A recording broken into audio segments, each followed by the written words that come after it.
Just go, son. She's a good girl, from a good family. Stable. His mother's words echoed in his mind. The blind date. He had scoffed at the idea initially. A soldier who faced down enemy fire was now terrified of a dinner with a stranger. But his mother had insisted, her voice tight with worry. We need this, Marcus. We need a way out.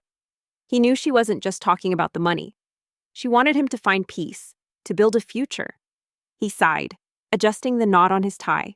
The address led him to the Gilded Spoon, a restaurant so exclusive. He felt like he'd stepped into a different tax bracket entirely. That night, alone in his grand, empty room, Marcus felt a different kind of anger. It wasn't the fleeting or hot rage of a battlefield. It was a cold, calculating fury, the kind that settles in a man's bones and fuels a purpose. They had attacked him, and he could bear that. But they had attacked Isabella. They had attacked her legacy, her father's memory, and the brave, lonely woman he was coming to see as more than just a boss. His instructions were simple: a woman named Anna, sitting at table 12. As he scanned the opulent room, his eyes landed on a figure at a corner table.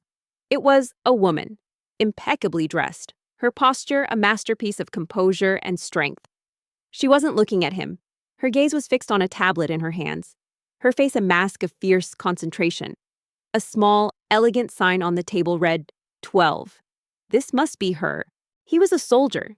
He was trained to protect the innocent, to defend the vulnerable. And though this was a world of designer suits and billion-dollar deals, the rules of honor were still the same.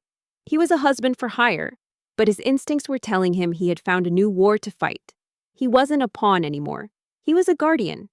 He pulled out the documents Isabella had given him, the NDAs and the legal papers, and began to read. He wasn't just a soldier in this game. He was the one who was going to win it for them. The Founders' Gala was a public battlefield, but the true war was being waged behind the scenes. In the days following the event, the coordinated attacks on Isabella's leadership intensified. Richard, the master of corporate espionage, used his contacts in the press to leak damning, though subtly twisted, details of Marcus's background, painting him as a fortune hunter. Sterling, a viper in his own house, worked tirelessly to undermine Isabella's authority on the board, using the scandal as proof of her instability and emotional recklessness. The air in the mansion was thick with tension, a silent, suffocating presence that followed them everywhere. He walked over, his military training keeping his back ramrod straight. Anna, he asked, his voice a low rumble. Isabella, for her part, was a fortress of ice. She worked harder, slept less, and wore a permanent frown that shielded her from the emotional toll of the attacks. She saw Marcus as collateral damage, a victim of her choice, and a constant reminder of the weakness her enemies were exploiting. The empathy and quiet understanding they had shared in the garden had evaporated, replaced by a cold professionalism. Stay out of sight, she ordered him one morning, her voice devoid of emotion. The less they see of you, the less ammunition they have. The woman looked up, her piercing hazel eyes locking onto his, a flicker of surprise.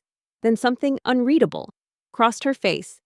You're early, she stated, her voice as sharp and precise as a scalpel. She gestured to the empty chair. Sit. But Marcus was a soldier, not a coward. He was trained to identify threats and to protect. His instincts, honed in a decade of service, were screaming at him. He saw the subtle changes in the household staff, the way some of them would whisper and glance at their phones, a sign of divided loyalties. He noticed the new security cameras that had appeared, positioned in strange, non-strategic places. He sensed a trap being laid. He knew Isabella's order was meant to protect him. But her vulnerability was an open wound, and his duty was to defend her, not hide. Marcus felt a jolt of unease. Her tone wasn't warm, it was an order.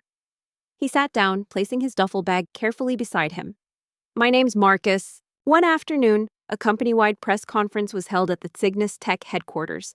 An emergency meeting called to address the recent market instability and rumors of a hostile takeover. Isabella, defiant as ever, was to announce a new, groundbreaking security protocol her team had been developing. Marcus, against her wishes, had slipped into the back of the auditorium, disguised in a technician's uniform, his eyes scanning the room, every instinct on high alert. Isabella, she replied, without offering a hand. Her attention immediately returned to the tablet, her fingers flying across the screen. Let's make this quick. I have a board meeting in 2 hours. Tell me what you bring to the table. The conference began calmly. Isabella, radiating strength and unwavering confidence, took to the podium. She outlined the new protocol, her voice a steady balm against the storm of negativity. But as she spoke, Marcus's eyes fell on a lone figure in the balcony, Richard, a smirk playing on his lips. A man standing too casually. With a view of the entire room, he saw something glinting in Richard's hand, not a weapon, but a small, unassuming device. And then he saw a man in the front row, a junior board member who had been a loyal supporter of Sterling's, subtly reach under his chair. The pieces clicked into place with a chilling finality. It wasn't a hostile takeover they were planning today. It was a digital attack, an act of sabotage designed to publicly humiliate Isabella and send the company into a free fall. Marcus blinked. This wasn't at all what he expected. The small talk, the gentle probing, the smiles, none of it. I'm a former sergeant, he began. Honorably discharged. I specialize in logistics and security. I'm a hard worker. He felt a flush of embarrassment. His life, so full of purpose and discipline, sounded so small in this palatial room. The device in the junior board member's hand was a remote trigger. Marcus, in a flash of military-grade training, saw the target, the large video screen behind Isabella, a crucial part of her presentation. He saw the technician at the back of the room, distracted, unprepared. This wasn't a security threat. This was a pre-planned, perfectly executed psychological assault. Isabella finally put down her tablet, her gaze sweeping over him. It was a cold, calculating look, assessing him like a new acquisition. A soldier. Interesting. A little rough around the edges for this kind of setting. But I suppose that's what makes it different. She leaned forward, her voice dropping. My board wants me to get married for the sake of a stable public image. A business deal, essentially. They've arranged for me to meet a series of suitors. You're the first. She raised a perfectly sculpted eyebrow. I'm the CEO of Cygnus Tech. Do you know who that is? Time seemed to slow down. He couldn't reach Isabella in time to warn her. He couldn't stop the junior board member. He could only act. With the silence of a ghost, he moved. He slipped through the back door, down a service corridor, and burst into the IT room. The technician on duty, a young man named Ken, looked up in surprise. Who are you? He stammered. Marcus's heart sank. Cygnus Tech. He knew the name. It was a titan of industry, a global leader. He wasn't on a blind date. He was in a job interview for a husband, with a woman so far out of his league, they weren't even playing the same sport. I think there's been a mistake, he stammered, his pride bruised. My date is named Anna. No time, Marcus barked, his voice a commanding presence. There's an override signal coming through. They're going to hack the main screen. They're broadcasting a fake data stream. He pointed to a blinking red light on a server. That's the entry point. Kill the connection. Now. Isabella's lip curled in a hint of a smirk. Anna is a server at the diner. My assistant told me to wait at while she confirmed my reservation. I believe you've come to the right place for an opportunity. She picked up her tablet again, her face a cool, unyielding mask. So, let's cut to the chase. I need a husband. A compliant one. Do you want the job? Ken, a seasoned but soft-spoken IT professional, was paralyzed by fear and confusion. He hesitated, fumbling with the controls. The red light blinked faster. Marcus, without another thought, shoved him aside, his hands flying across the keyboard. He didn't understand the complex code, but he understood circuits and firewalls. He knew how to sever a connection, how to lock down a system under duress. He worked with a primal, almost mechanical efficiency. His mind reeled. This was a nightmare. This was the opposite of what his mother had wanted for him. This was a business transaction, not a path to a stable future. He opened his mouth to reject her offer, to stand up and walk away, when a new figure appeared at the table. A man, impeccably dressed in a designer suit, with a smirk of entitlement plastered on his face. Just as the junior board member pressed the trigger, the main screen behind Isabella flickered, a momentary glitch. The room held its breath. Then, the screen went black. Nothing. The attack had been thwarted, but the chaos had already begun. The journalists started shouting questions. The board members muttered angrily, and the room descended into pandemonium. Richard, from the balcony, watched the screen in disbelief. He had failed. Isabella, my dear, I see you've already found my table, the man said, his eyes dismissing Marcus as a mere piece of furniture. I'm Richard.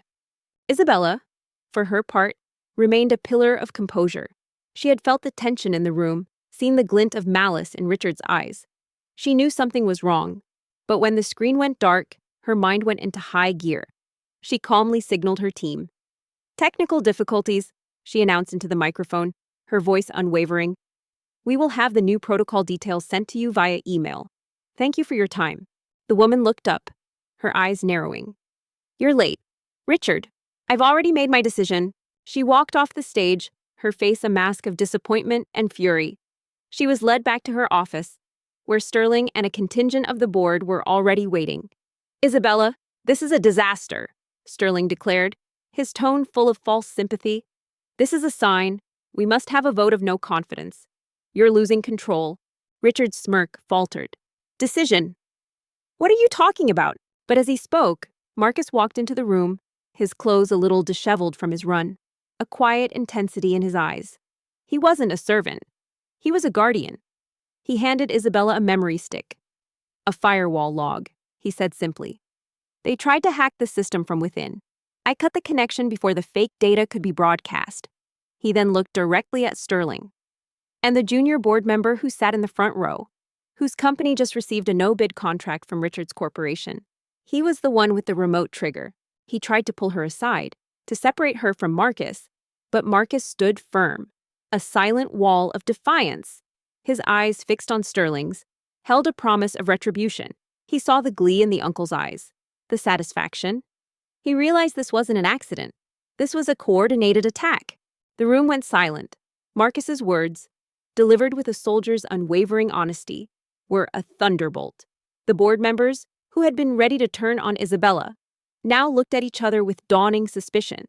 They saw Sterling's face, a mask of shock and fury, and they saw a man who had been caught red-handed.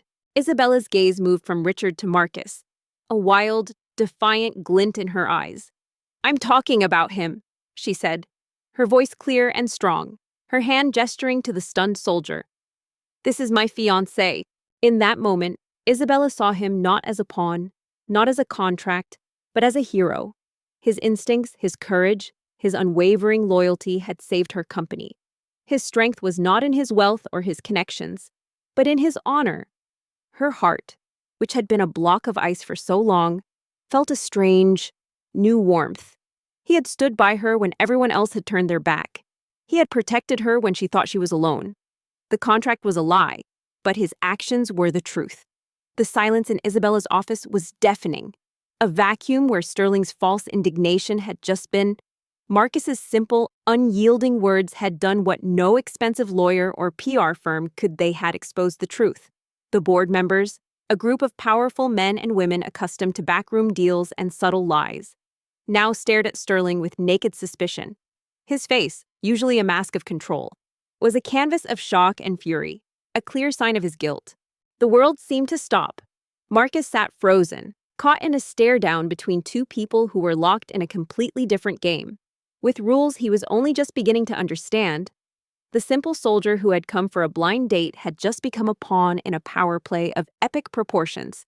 Richard's face, a second ago a mask of smug self-satisfaction, now twisted into a mask of pure, unadulterated fury.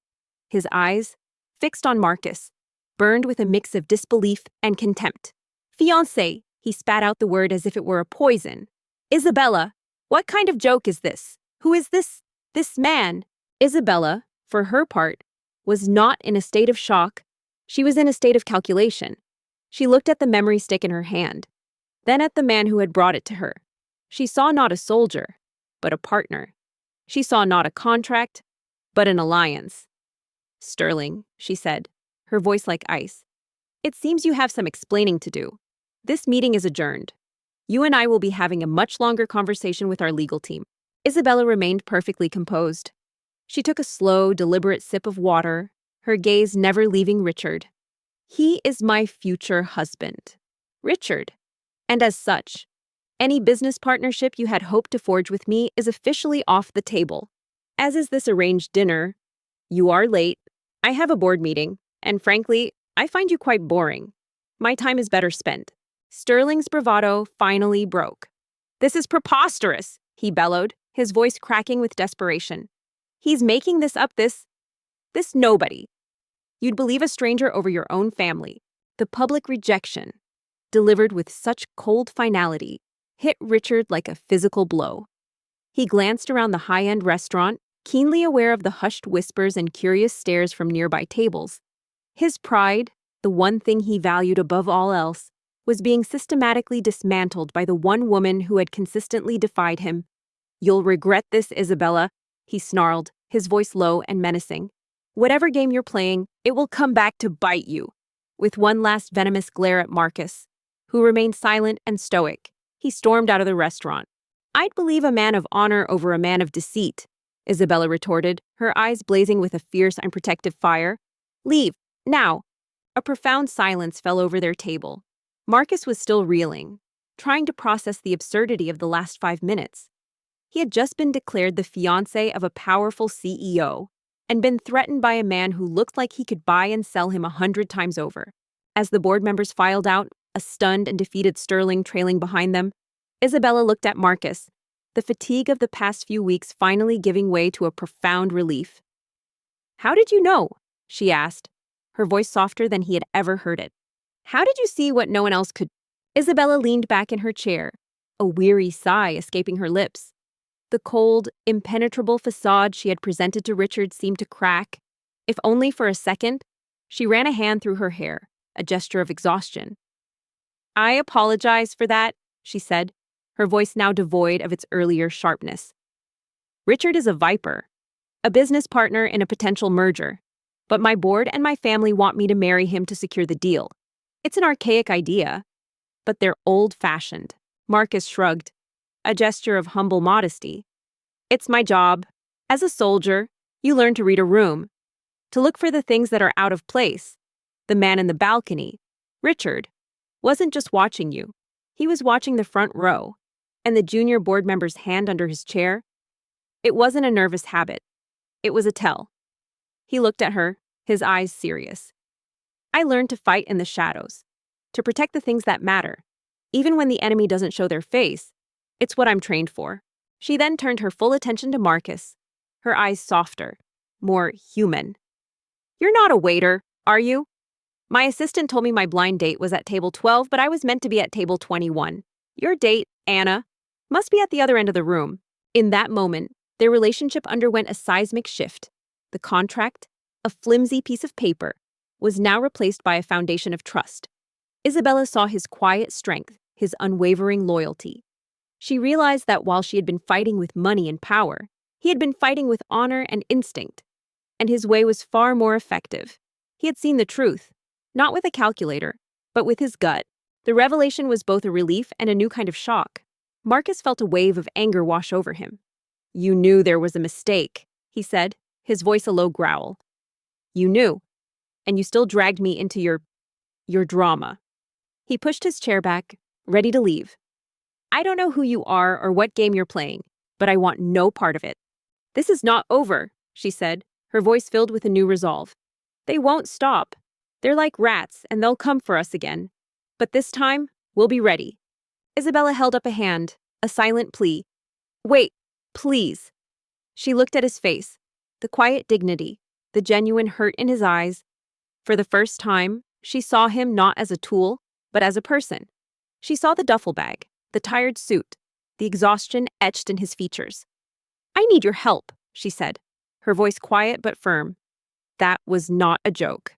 I need to be married. For a year.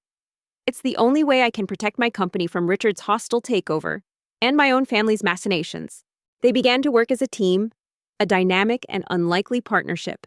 Isabella, with her knowledge of corporate law and the internal politics of Cygnus Tech, and Marcus, with his uncanny ability to see patterns, to read people, and to think 3 steps ahead of the enemy. They spent the next few days holed up in her study, poring over document, security footage, and financial reports. Marcus laughed, a short, bitter sound. "And you think I'm the answer? I'm a soldier, not an actor." My life is about honor and principle, not whatever this is. He stood up, preparing to walk away from the madness. Marcus, using his military logic, began to connect the dots. The new security cameras he had noticed. They were all pointed at a particular server room, the one containing the company's most sensitive data. The minor glitches in the company's network over the past few months, they weren't random. They were subtle data leaks, designed to be overlooked, a steady stream of information flowing out to a rival company. He and Isabella worked tirelessly, piecing together the breadcrumbs. They found email correspondences, encrypted messages, and transaction logs that all led to the same two men, Sterling and Richard. "Your life is also about your father's medical bills," she said, her voice cutting through the air like a knife. The words stopped him in his tracks. "And your family's farm, on the verge of being seized by the bank. My assistant is very thorough." The conspiracy was more extensive than they could have imagined. Richard wasn't just plotting a hostile takeover, he was orchestrating a complete corporate dismantling. He and Sterling were planning to use the leaked data to devalue Cygnus Tech's stock, force a sale, and then buy up the company's most valuable assets for a fraction of their worth. The marriage contract, the public humiliation. It was all a diversion, a smokescreen to distract Isabella while they looted her company from the inside out. Marcus's jaw tightened. The humiliation was immense. "You had me investigated." The full weight of the betrayal hit Isabella like a physical blow. Her own uncle, the man her father had trusted, was a thief. She felt a profound sense of rage, but also a deep gratitude for the man sitting across from her. He had not only saved her company, he had shown her who her real allies were. "I had everyone I was going to meet investigated. This is my world, Marcus. Everyone has an angle. I had to know if you were working for Richard or my uncle or someone else. You're not. You're just a good man in a bad situation." She looked at him with an intensity that demanded his full attention. "What if I told you I could make that debt disappear? What if I told you I could pay you enough for 1 year of your time that your family would never have to worry about money again? An amount that could save your farm, pay for your father's care, and give you the fresh start you so desperately need." "The contract was a joke to them," Isabella said, her voice trembling with anger. "A public display of my foolishness. They thought it would make me look weak." She reached into her purse and pulled out a checkbook and a pen. She quickly scrawled an amount on a check and slid it across the table. Marcus's eyes widened. The number was astronomical, a fortune beyond his wildest dreams. It was 10 times what he had hoped to make in a lifetime. He stood there, frozen. His principles, his pride, were at war with the image of his mother's tear-streaked face and his father's weary eyes. The check was a lifeline, a devil's bargain, perhaps, but a lifeline nonetheless. He looked at Isabella, who was watching him with a strange mix of hope and calculation. 1 year, he finally said, his voice barely a whisper. 1 year as your husband. And this is all just a contract. They realized then that their arranged marriage, once a pretense, was the one thing that would save them. It was a bond that had given them the freedom to work together, to trust each other, to see past the lies and deception. They were a team. They were partners. They were married, in every way that mattered. The trap was set. Isabella and Marcus, a fortress of two against the storm, had spent a week meticulously preparing for the final battle. The company's annual general meeting was the stage, and their enemies, Richard and Sterling, were walking right into it. Isabella's legal team, working in secrecy, had drafted a series of motions, and Marcus, with the help of a few loyal technicians, had rigged the company's internal network to act as a witness. "Just a contract," Isabella confirmed, her voice firm. "Nothing more. I will have a lawyer draft the official documents. You sign them, and you get the money." The atmosphere in the boardroom was thick with a palpable tension. Sterling, looking more confident than he had since Marcus had exposed his last plot, sat with a smirk of anticipation. He had worked tirelessly to rally the board against Isabella, promising them a future of stability under his leadership, a future that excluded the reckless decisions of a young CEO. Richard, his partner in crime, sat in the gallery, watching with a predatory gleam in his eyes. Marcus closed his eyes, took a deep breath, and then looked at the check. The number was a promise that his family would be safe. "Fine," he said, his voice filled with a heavy resignation. "I'll do it. Just give me the papers." Isabella began the meeting, her voice calm and authoritative. She went through the usual motions, presenting the company's financials and future projects. Then, she paused. "Before we proceed to the vote on the merger, I have a new motion to put forward," she announced, her eyes sweeping over the room and landing on Sterling. "A motion for a vote of no confidence in the leadership of one of our senior executives." He had come to the restaurant hoping for a fresh start. He had found one, but it was nothing like he had ever imagined.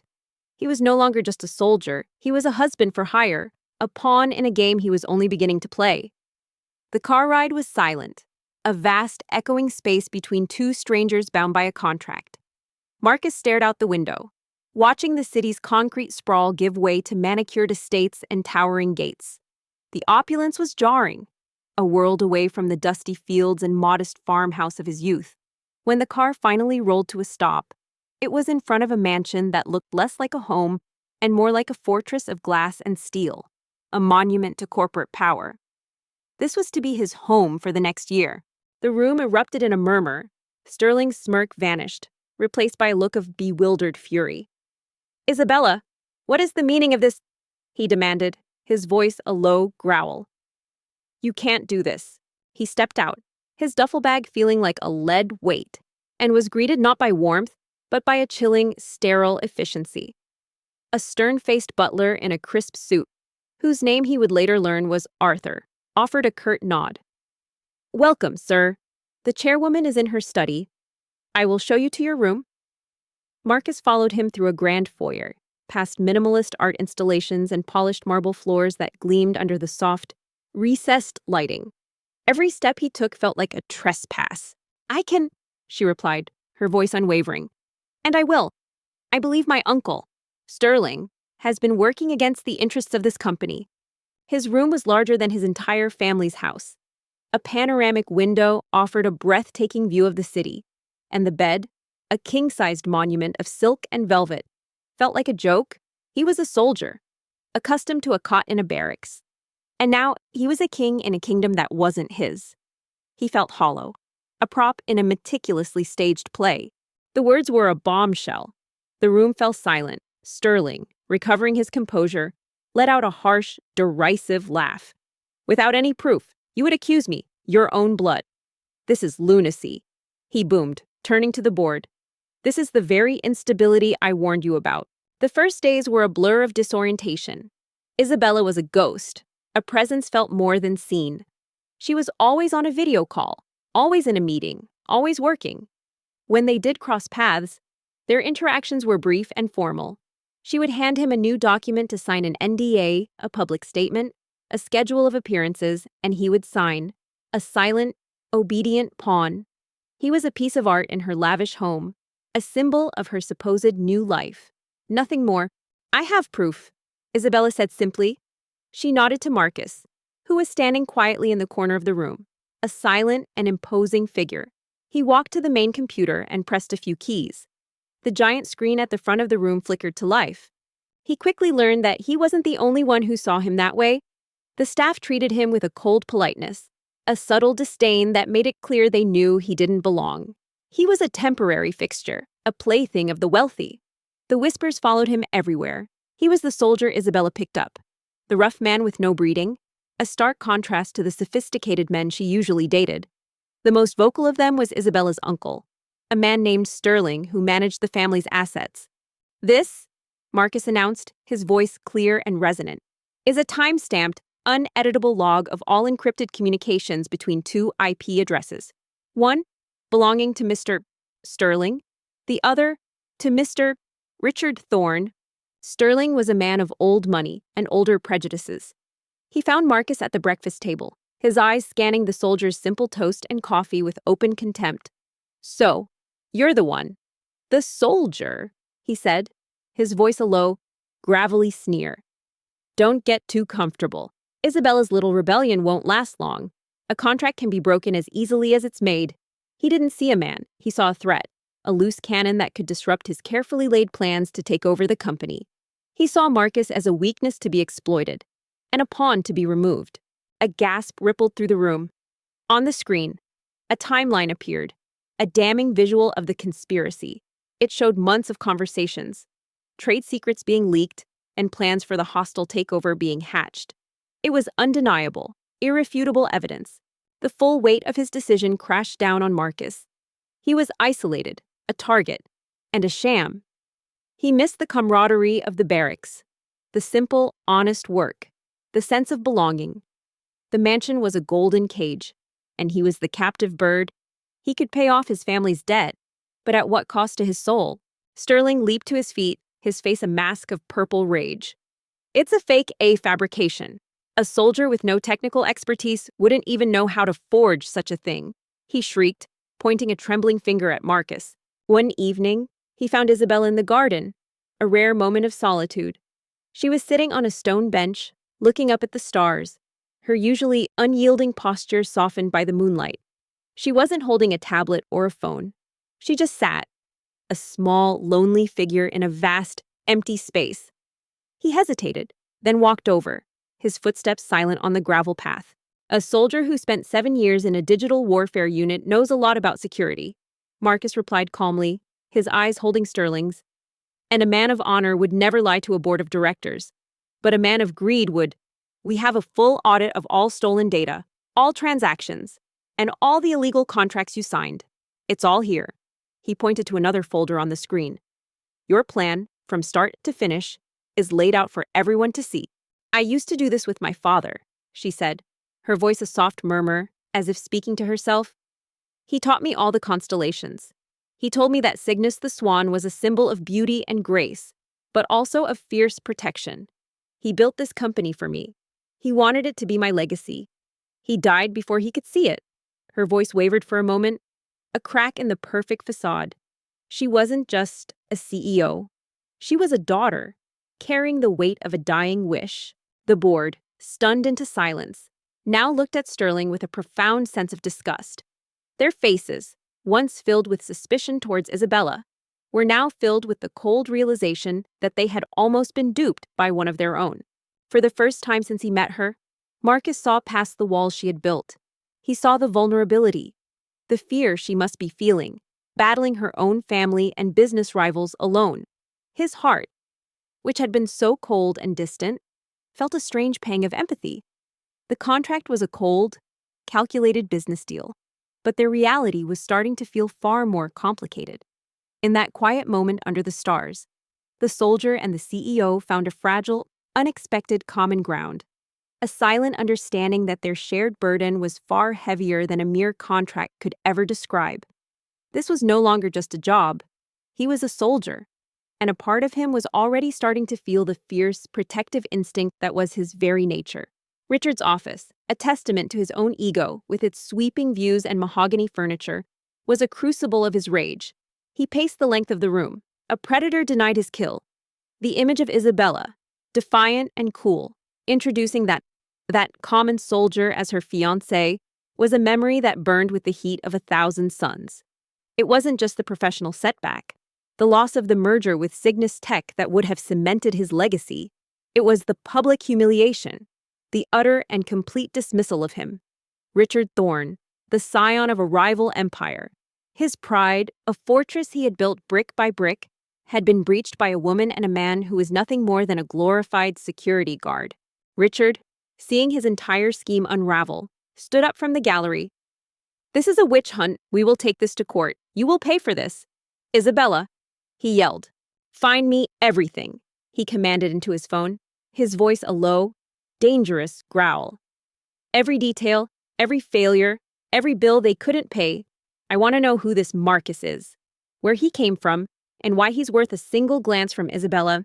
I want to know what makes a man like him accept such a ridiculous proposition. Isabella, for the first time in weeks, smiled. It was a cold, satisfied smile. Oh, you will be taking this to court, Richard, she said, her voice dripping with finality. But you'll be the one on trial. Your company's hostile takeover of our assets, your illegal hacking, and your collusion with a senior executive, all of that is a crime. And I'm not just going to beat you, I'm going to bury you. You came for me, and I'm coming for you. Marcus looked at her, his eyes filled with a quiet strength that gave her courage. They were wrong. he said simply. It was the one thing that protected you. They saw a contract, but they didn't see the man who would stand by you. They didn't see the soldier. Justice was served. Sterling was immediately stripped of his title and was facing a long legal battle. Richard, his company in tatters, was facing criminal charges. The hostile takeover was averted. The company's stock stabilized, and the integrity of Cygnus Tech was restored. He didn't believe for a second that Marcus was who he seemed.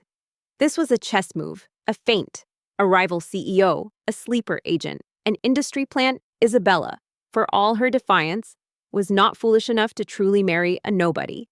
The investigation began immediately, a team of high-priced private investigators and data analysts turning over every stone of Marcus's life. The results, however, were not what Richard expected. They were, in fact, infuriatingly simple. Marcus was exactly what he claimed to be: a soldier, a patriot, from a humble background, with a family in dire financial straits.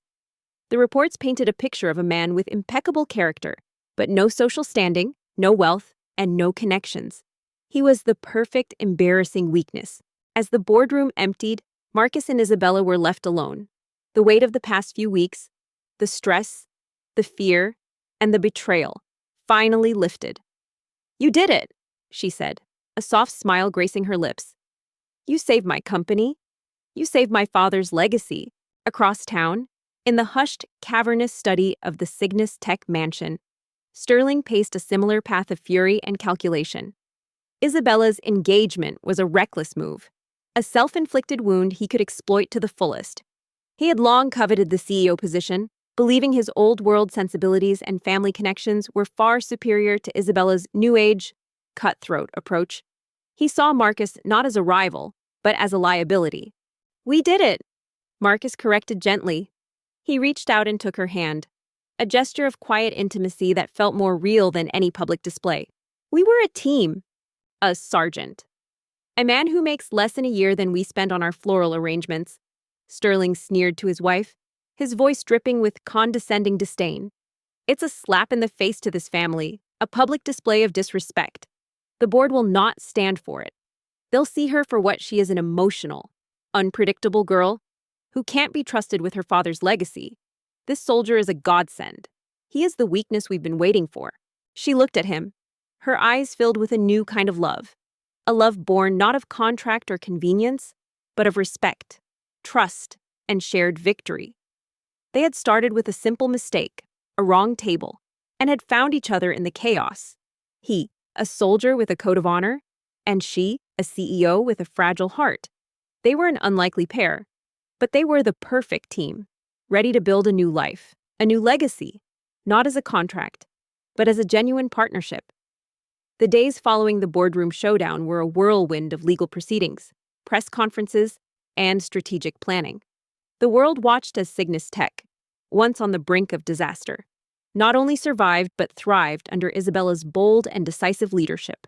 Sterling and Richard, their legacies in ruins, were now footnotes in a corporate scandal that would be studied for years to come. Isabella had not just defeated them, she had utterly dismantled their power and exposed their greed to the world. Sterling wasted no time. He began planting seeds of doubt among the more conservative members of the board and among the old money elite of the city. He whispered stories of Marcus's dubious background, of his unrefined manners, of the scandal this would cause for the company's image. He was a master manipulator, and he saw his chance to seize the throne he believed was rightfully his. Amidst the victory, a quiet truth was taking root in the heart of the mansion. The contract, a one-year agreement forged in desperation and financial need, was nearing its end. For Marcus, the day of his freedom, the day he could return to his simple life, was fast approaching. But the thought no longer brought him the profound relief he once expected. He was no longer just a soldier looking for a way out. He was a man who had found a purpose, a home, and a family in the most unexpected of places. The first public test of their facade came with the annual Founders Gala, a glittering event where the city's corporate elite gathered to celebrate the legacy of Cygnus Tech's founder, Isabella's father. For Isabella, it was a night to honor her past. For Richard and Sterling, it was an opportunity for war. He found Isabella in the garden one evening, the same place where he had first seen the cracks in her corporate armor. She was standing by the stone bench, a small, pensive figure. "The contract ends next week," she said, her voice soft and laced with a vulnerability he had rarely heard. "You've done everything you were asked to do, and more. The money is in your account.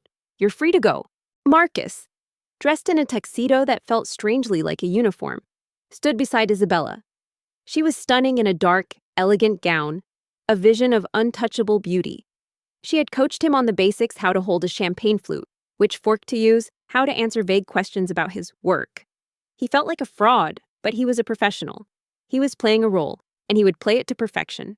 Marcus walked over to her, his heart a drumbeat in the quiet night.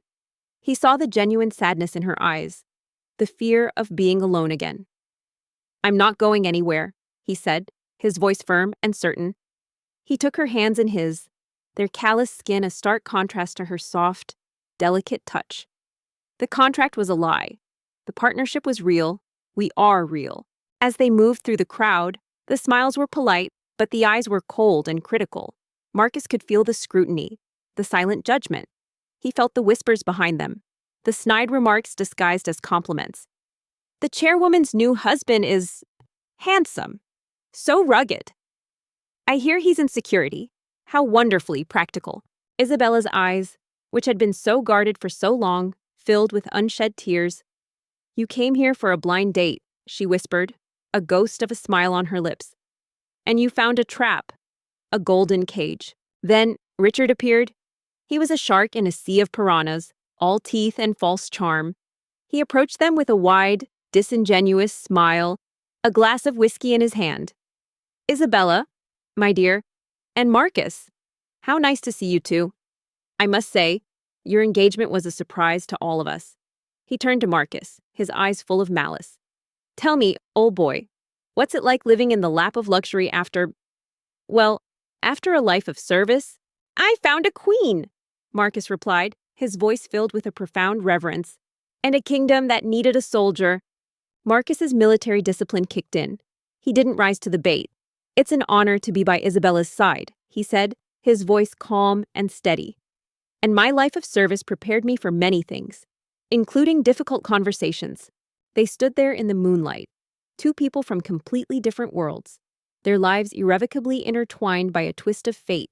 The simple mistake of a wrong table had led them on a journey that had tested their strength, their loyalty, and their hearts. They had faced betrayal and found trust, faced isolation and found a partnership. They had started with a contract and ended with a love that was stronger than any legal document, a love built on respect, courage, and the unwavering belief in each other. Richard's smile tightened. "I'm sure. It's a wonderful thing. A good woman helping a man in need. I heard about your family, Marcus. Such a shame. All that medical debt. Thank goodness for Isabella. Wouldn't you say your family's farm, on the verge of ruin, now saved by a generous benefactor?" He had found the weak point and plunged his dagger deep. Marcus never went back to the farm. Instead, he and Isabella began a new chapter, not just as partners in love, but as partners in business. Marcus, with his unique blend of strategic thinking and unwavering integrity, became the head of Cygnus Tech's new security and logistics division, a position he was born to hold. Their love story, which began as a pretense, became a legend, a testament to the fact that sometimes the greatest treasures are found in the places we least expect to find them. He found the woman he was meant to be with, and she found the man who would always stand by her side. The air in the room seemed to freeze. All eyes were on Marcus.